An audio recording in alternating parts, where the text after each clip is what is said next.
दखाना माइला दा सा दखाना माथिलाय आदसा नै आदसा सा लोंनो नेदों नामा गोबांथार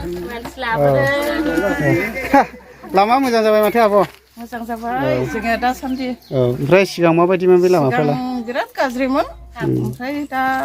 मोजाङाव फैबाय आरो बिटिआर सरखार फैनायनि उनावहाय मोजां फैबाय दा हाब्रुबो गानो गबाय आरो आदसा सेरफांगुरि गामि ओनसोलफ्राव मा जौगानायनि मोनखो दानि सरखारनि गेजेरजों सेरफांगुरि गामियावहाय दा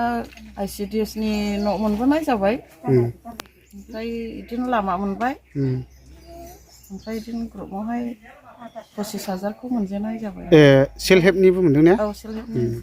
मा मावदों नोंसोरो दा बे फैसाफोरजोंलाय जों दा बे फैसाजोंहाय दाउ फिसिदों अमा फिसिदों आदसा ग्रुपखौहाय बेजोंनो लुखांलांनो जों सानदों ओमफ्राय दा जेनेबा फैसाफ्राथ' एसेलाबो बारायगासिनो ने औ एसे बारायनानै दङ जों गोजोननाय मोनदों बिटिआर सरखार फैनानै बेबायदि जोंनि थाखायहाय जौगानायखौहाय मोजांखौहाय लाबोना होफैनायनि थाखायहाय आगोलनिफ्राय मोनफेराखैमोन अरुनदय होननायखौ जों दा बिटिआर सरखार फैनायनिफ्रायसो अरुनदयखौ जों मोनफेरनाय जादों आरो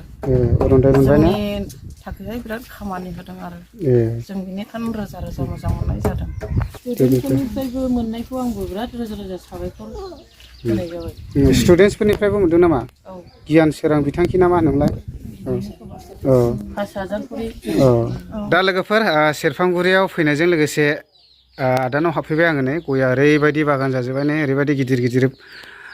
देरगासिनो दङ मथा मथि बे गया थाइजोबानो ओरैबायदि थाखासै आरोना दा बेनिखायनो जोङो हा खालि दोनजाया आरोना बेफोरबायदि गय गायोब्ला जों निस्सय सानसेब्लाबो जों बेबायदिनो थाखा फैसा आरजिनो हागोन आरोखि ओमफ्राय नै ओरैहाय दंफैयो आं मादैमोननावहाय ओमफ्राय मादैमोनाबो माथो न'आ लुगासिनोसो दं नै फैजानांसिगोनला ओरैनो बेरायफैदों ओमफ्राय न'आ माहाजोन जाबायानो माथो नोंसिनिबो औ इसोरनि अननायाव माबा सरखारनि मोननाय जादों हाउजिंसो ने हाउजिंसो ओमफ्राय सरखारनिफ्राय माबा माबि मोनबाय नामा नोंसिनिबो जेनेबा मादै औ जोंहा फायखाना मोनबाय ओमफ्राय फिसालानि प्रमद सारनि अननायाव बेबायदिनो गोबां बेबायदि माबा मोनबाय अनसुंथाइ मोनबाय बेखौनो आं दा हाजासे रोजा रोजा साबायखर बावो